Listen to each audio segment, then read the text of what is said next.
Blunt question. What is the dumbest work you or your team is doing in your consultancy or agency right now? And I don't mean hard work. I mean the click around 100 times, copy paste, click around 5 different tools. That's just how we've always done it. Stuff that your team hates, but will quietly keep doing. So here's the uncomfortable pattern that I've noticed the more B2B consultancies and agencies that I audit. And that is that it's never just the direct visible cost that kills your profit margin. It is all the invisible work that shouldn't exist at all that actually kills your ability to scale. So businesses are coming at it like, how do I cut costs? So you cut a $500 software tool, but then you still end up paying the 90 grand salary to the person who every Friday is reconciling data between 2 different softwares instead of just building the integration that removes all that friction. And as you grow, you end up hiring another ops person, another coordinator, another junior person. And the real problem is that your lead to sale to delivery system was never actually diagnosed. It just happened naturally as you were bootstrapping your way to success. And then it got automated without being optimized. You know why?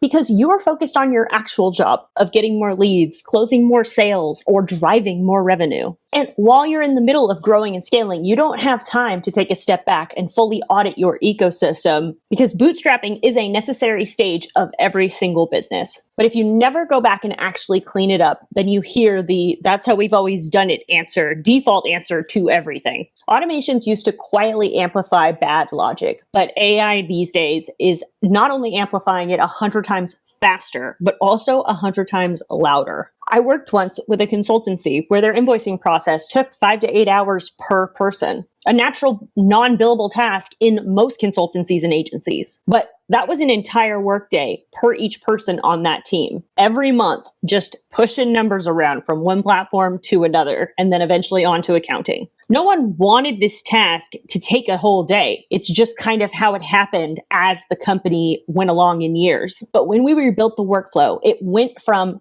5 to 8 hours per month per person down to 1 to 3 hours per month per person. Same tools, same team, completely different workflow. And that one optimization returned hundreds of hours to this team per year, creating an additional 5 figures in potential capacity or opportunity cost. And it was just from updating one process.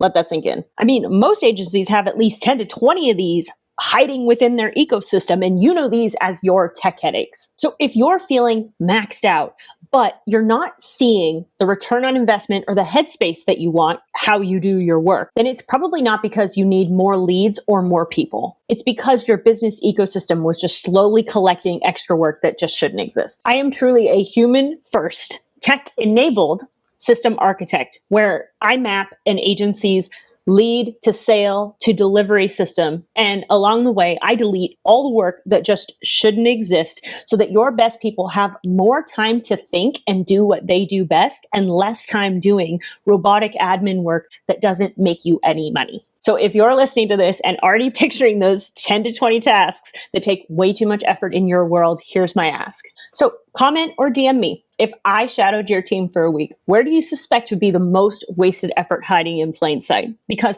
if you want, I'll take that answer and I'll do a quick outside in look at your lead to client journey and send you back 2 to 3 different places where you're obviously creating unnecessary friction and manual work. But it's no pitch. And if the outside in view hits, like I think it will, then we can talk about going deeper on doing a full blown audit and finding where these 10 to 20 workflows live in your business.